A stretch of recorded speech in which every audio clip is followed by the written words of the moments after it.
نبی پاک صلی اللہ تعالیٰ علیہ وسلم نے فرمایا، بخاری شریف کی حدیث ہے، فرمایا کہ ایک شخص اپنی رسیوں سے لکڑیوں کا گٹھا باندھ کر اپنے سر پہ لا دے اور بیچے۔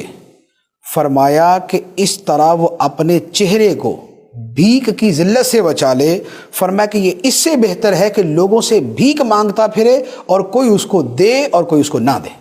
بھیک کے اندر عزت نہیں ہوتی، کبھی کسی کے آگے ہاتھ پھیلانے میں عزت نہیں ہے، خواہ وہ دوست ہیں یا وہ رشتہ دار ہیں یا وہ کوئی اور ہے۔ کیوں؟ اس لیے کہ کبھی کوئی دے گا، کبھی کوئی منع کر دے گا۔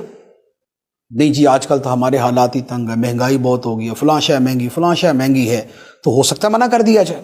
یا یہ ہو سکتا ہے کہ مجبوری سے کوئی دے تو دے لیکن دل سے نہ دے، اور یہ ہوتا ہے، یہ بالکل ایسا ہی ہوتا ہے۔ کچھ ہوں گے سخی داتا لیکن زیادہ ایسا ہی ہوتا ہے۔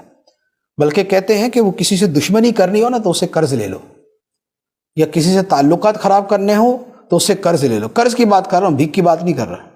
قرض لے لے تو بھی تعلقات کشیدہ، اور ویسے ہی پیسے مانگ لیں تو اس کا مطلب ہے کہ اب اس کا منہ ادھر اس کا منہ ادھر، بھلے وہ پیسے حج کے لیے ہوں۔ تب بھی کسی سے لینا جو ہے یہ کوئی عزت کا کام نہیں ہوتا۔ مجبوری میں قرض لینا جائز ہے، مجبوری میں قرض لینا جائز ہے، لیکن حتی الامکان اس سے بچنا چاہیے۔ اور بھیک مانگنا یہ تو ایک ایکسٹریم چیز ہے، تو محنت کرنے کی عادت ڈالنی چاہیے۔ بہت سے لوگ ایسے ہوتے ہیں کہ جن کے لیے، جس کو کہتے ہیں نا کہ وہ کام کرنا جوانوں کی موت، محنت کرنا جوانوں کی موت ہے آج کل، کہ کام کرتے موت پڑتی ہے۔ اچھا اس طرح بعض اوقات کیا ہوتا ہے، کچھ لوگ پڑھ لکھ جاتے ہیں، اب پڑھ لکھ کے تھوڑا سا یعنی کہ ایجوکیٹڈ ہو گئے، تو اب جو ہلکے والا کام ہے وہ نہیں کریں گے، اب افسری بنیں گے ورنہ بھکاری رہیں گے۔ ان بٹوین کچھ نہیں کہ چلے اگر نوکری نہیں ملی تو بھئی رکشہ چلا لو، لیکن رکشہ چلانا شان کے خلاف ہے۔ تو اب کیا ہوگا، افسری ملی نہیں، چھوٹا کام کرنا نہیں، تو کیا ہوگا، بھیک مانگیں گے، دوستوں سے مانگیں گے، رشتہ داروں سے مانگیں گے، ایسے چلتے رہیں گے۔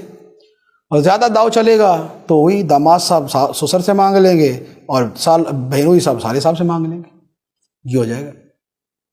تو لہذا یہ جو کام چوری اور یہ جو ذلت کا طریقہ ہے یہ نہیں اختیار کرنا چاہیے۔